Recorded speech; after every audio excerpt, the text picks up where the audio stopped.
నమస్కారం. టింగ్ టింగ్ స్టోరీస్లోని ఒక అత్యంత ఎమోషనల్ కథను విశ్లేషించే ఈ ఎక్స్ప్లెయినర్కి స్వాగతం. ఈరోజు మనం ఒక తల్లి నిస్వార్థమైన ప్రేమకు, ఆమె చేసిన గుండెను పిండేసే త్యాగానికి సంబంధించిన కథను లోతుగా విశ్లేషించబోతున్నాం. ఇక ఏమాత్రం ఆలస్యం చేయకుండా ఈ కథలో దాగిన అసలు సత్యమేంటో చూద్దాం. అసలు తల్లి ప్రేమకు నిజమైన మూల్యం ఏంటంటారు? ఈ ప్రశ్న చుట్టూనే మన ఈనాటి విశ్లేషణంతా తిరుగుతుంది. కుటుంబం కోసం తల్లిదండ్రులు పడే నిశ్శబ్ద వేదన, ఆ కనిపించని భారం ఎలా ఉంటుందో ఈ కథ మన కళ్ళకు కడుతుంది. ఇది చూశాక ఆ నిస్వార్థమైన ప్రేమకు వాళ్లు చెల్లించే మూల్యం ఎంత కఠినంగా ఉంటుందో మనకర్థమవుతుంది. ఈ కథ కాశీపురం అనే ఊరిలో మొదలవుతుంది. ఇక్కడ పరిస్థితులు ఎంత వేగంగా మారిపోయాయో చూడండి. మొదటి రోజు శివయ్య అకస్మాత్తుగా చనిపోతాడు. అంతే, కుటుంబ భారం మొత్తం ఆయన భార్య పార్వతిపై పడిపోతుంది. రెండో రోజుకల్లా పరిస్థితి ఎంత దిగజారిందంటే ఆమె తక్షణమే అత్యంత కఠినమైన నిర్ణయం తీసుకోవాల్సి వచ్చింది. మొదటి వారంలో ఒక కూరగాయల బండిని కొని నెల తిరిగేసరికి రాత్రి పగలు ఎండా వాన అని చూడకుండా అహర్నిశలు కష్టపడటం మొదలుపెట్టింది.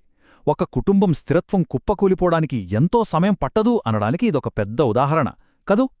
ఈ కథలో ఒక ముఖ్యమైన పాయింట్ మనం గమనించాలి. తన ఇద్దరు కొడుకులు గణేష్ మరియు కార్తీక్ల కడుపు నింపడం కోసం ఆ తల్లి ఏ స్థాయికి వెళ్ళిందంటే, కేవలం ఆ కూరగాయల వ్యాపారం మొదలుపెట్టడం కోసం తన మంగళసూత్రాన్ని సైతం అమ్మేసింది. మన సంస్కృతిలో మంగళసూత్రానికి ఎంత విలువుందో మనందరికీ తెలుసు. దాన్ని కూడా పక్కనపెట్టి పిల్లల ఆకలి తీర్చడమే ముఖ్యమనుకుందంటే ఆమె చేసిన ఆ త్యాగం మాటల్లో చెప్పలేనిది. ఇక్కడే కథలో ఒక పెద్ద కాంట్రాస్ట్ కనిపిస్తుంది. ఒకే ఇంట్లో రెండు వేర్వేరు వాస్తవికతలున్నాయి. ఒకవైపు పార్వతి పరిస్థితి చూస్తే రాత్రింబవళ్లు కష్టపడుతూ కనీసం టైంకి తినకుండా పిల్లలు తిన్నాక మిగిలినది తింటూ బతుకుతోంది. కాని మరోవైపు ఆ కొడుకులు గణేష్ కార్తీక్ల పరిస్థితేంటి? ఇంట్లో విలాసాలు లేవని గొడవపడటమే కాదు, ఏకంగా సినిమా టికెట్ల కోసం సొంత తల్లి కష్టార్జితాన్నే దొంగలిస్తున్నారు. ఆ తల్లి పడే ప్రాణసంకటానికి, ఈ పిల్లల స్వార్థానికి మధ్యున్న వ్యత్యాసం నిజంగా చాలా బాధాకరం. సరే, ఇప్పుడీ కథలో అత్యంత కీలకమైన మలుపు దగ్గరకు వద్దాం. ఆ పిల్లల స్వార్థం హద్దులు దాటి దొంగతనంగా ఎలా మారిందో చూస్తే ఎవరికైనా కోపం రాక మానదో. పార్వతి రోజంతా కష్టపడి కూడబెట్టిన కొద్దిపాటి డబ్బును ఒక పప్పుల డబ్బాలో ఎంతో జాగ్రత్తగా దాచిపెడుతుంది. కాని ఆ కొడుకులు ఆమె డబ్బు దాచడాన్ని చాటుగా గమనిస్తారు. ఆ తర్వాత ఆమె వాళ్ల కోసమే వంట చేస్తూ బిజీగా ఉన్న సమయంలో కేవలం ఒక 2 గంటల సినిమా ఎంజాయ్మెంట్ కోసం ఆ తల్లి చెమటోడ్చి సంపాదించిన డబ్బును నిర్దాక్షిణ్యంగా దొంగిలిస్తారు. ఈ సమయంలో ఎమోషనల్గా ఈ కథ మరింత బరువెక్కుతుంది. తీవ్రమైన అలసట, గుడ్డి స్వార్థం, ఈ రెండింటి మధ్య అంతరం ఇక్కడ మనకు స్పష్టంగా కనిపిస్తుంది. పిల్లలు కడుపు నిండా తింటుంటే చూసి ఆ తల్లి మురిసిపోతూ ఆకలితోనే పడుకుంటుంది. పాపం, వాళ్ల మనసులో ఉన్న ఆ మోసాన్ని, వాళ్లు చేసిన ఆ దొంగతనాన్ని ఆమె అస్సలు పసిగట్టలేకపోవడం చూస్తుంటే నిజంగా మనసు చివుక్కుమంటుంది. నీకు స్థోమత లేనప్పుడు మమ్మల్ని ఎందుకు కన్నావు? అసలీ మాట వినడానికి ఎంత కఠినంగా ఉందో కదా. కాలేజీలో ఫ్రెండ్స్ అందరికీ బైక్స్ ఉన్నాయని, తమక్కూడా ఖచ్చితంగా కావాలని డిమాండ్ చేస్తూ ఆ పిల్లలన్న అత్యంత క్రూరమైన మాటిది. ప్రతిరోజు వాళ్లకోసమే తన రక్తాన్ని ధారబోస్తున్న ఆ తల్లికి ఇదెంత పెద్ద అవమానమో మాటల్లో చెప్పలేం. అయినా సరే, ఆ తల్లి ప్రేమ ఎంత లోతైనదో అర్థం చేసుకోవాలంటే ఆమె చేసిన ఈ అత్యున్నత త్యాగం గురించి మనం మాట్లాడుకోవాలి. పార్వతి తన శరీరం సహకరించకపోయినా దాన్ని లెక్కచేయకుండా మరొకరింట్లో రాత్రిపూట అంట్లు తోమే పనిక్కూడా కుదురుతుంది. రోజురోజుకూ పాడైపోతున్న తన ఆరోగ్యాన్ని, ఆ విపరీతమైన అలసటను పిల్లలకి ఏమాత్రం తెలియనివ్వదు.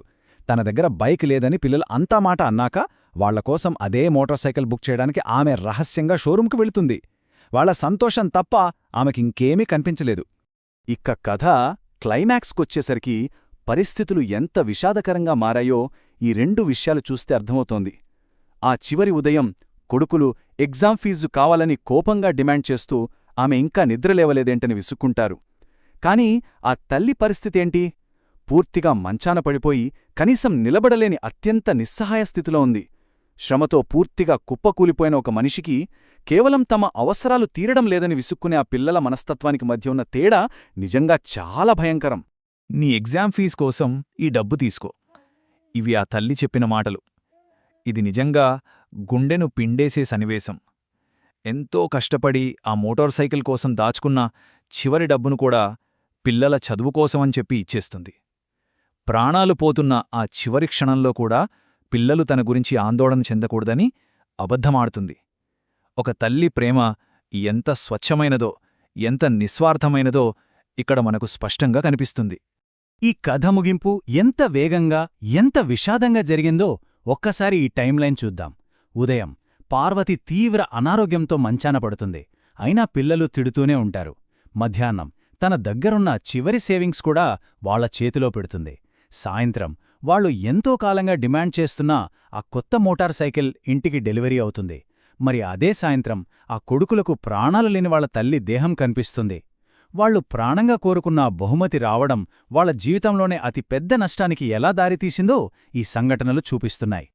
ఆ మోటార్ సైకిల్ వెనుకున్న అసలు నిజం ఆ డెలివరీ చేయడానికొచ్చిన వ్యక్తి ద్వారానే బయటపడుతుంది. ఆ బండి కోసం ఆ తల్లి తన రక్తాన్ని, చెమటను, కన్నీళ్లను ఎలా ధారపోసిందో ఆ బయట వ్యక్తి చెప్తేకాని ఆ పిల్లలకర్థం కాలేదు. అప్పటిదాకా కళ్ళు మూసుకుపోయున్న ఆ కొడుకులకి తమ దురాశ వల్ల ఎంత పెద్ద తప్పు చేశామో అప్పుడు కాని జ్ఞానోదయం కాలేదు. ఇక్కడ అత్యంత కీలకమైన పాయింట్ ఏంటంటే, ఇంటి బయట వాళ్ల కోరికలు తీరాయనడానికి ప్రతీకగా థళథళలాడే సరికొత్త మోటార్ సైకిల్ నిలబడి ఉంది. కాని ఇంటి లోపల ఆ కోరికలకు శాశ్వతమైన మూల్యంగా ప్రాణాలు విడిచిన తల్లి నిశ్శబ్దంగా పడి ఉంది. ఆలోచించండి, ఆ కొడుకులు తమకు కావలసింది సాధించారు, కాని అందుకు వాళ్లు ఎవర్నైతే కోల్పోయారో దాన్ని ఎప్పటికీ వెనక్కి తీసుకురాలేరు. వారిని ఈ లోకంలో అత్యంతగా ప్రేమించిన వ్యక్తినే వాళ్లు బలితీసుకున్నారు. ఫైనల్గా మనం అర్థం చేసుకోవాల్సింది ఒక్కటే: ఈ సృష్టిలో తల్లి ప్రేమకు మించినది ఏదీ లేదు. ఈ కథ మనకు చాలా లోతైన, గంభీరమైన సందేశాన్నిస్తోంది. తల్లిదండ్రులు బతుకున్నప్పుడే వాళ్లను గౌరవించడం, మనకోసం వాళ్లు పడే కష్టాన్ని, చేసే త్యాగాలను గుర్తించడం ఎంత ముఖ్యమో ఇది స్పష్టంగా చెబుతోంది. వాళ్లు మనకు దూరమయ్యాక ఎంత ఏడ్చినా, ఎంత బాధపడినా ఏమాత్రం ప్రయోజనముండదు కదా. ఈ ఎక్స్ప్లెయినర్ను ముగించే ముందు మనందరం ఖచ్చితంగా ఆలోచించాల్సిన ఒక ప్రశ్న ఉంది. తల్లిదండ్రుల నిశ్శబ్ద త్యాగాలను కాలం మించిపోయి ఏదైనా పెను విషాదం జరగకముందే మనం గుర్తుస్తున్నామా? ఈ కథ మనందర్నీ లోతుగా ఆత్మపరిశీలన చేసుకోమని కోరుతోంది. కుటుంబం కోసం వాళ్లు మోసే ఆ కనిపించని భారాన్ని అర్థం చేసుకోవాలన్న బాధ్యత మనందరిపైనా ఉంది.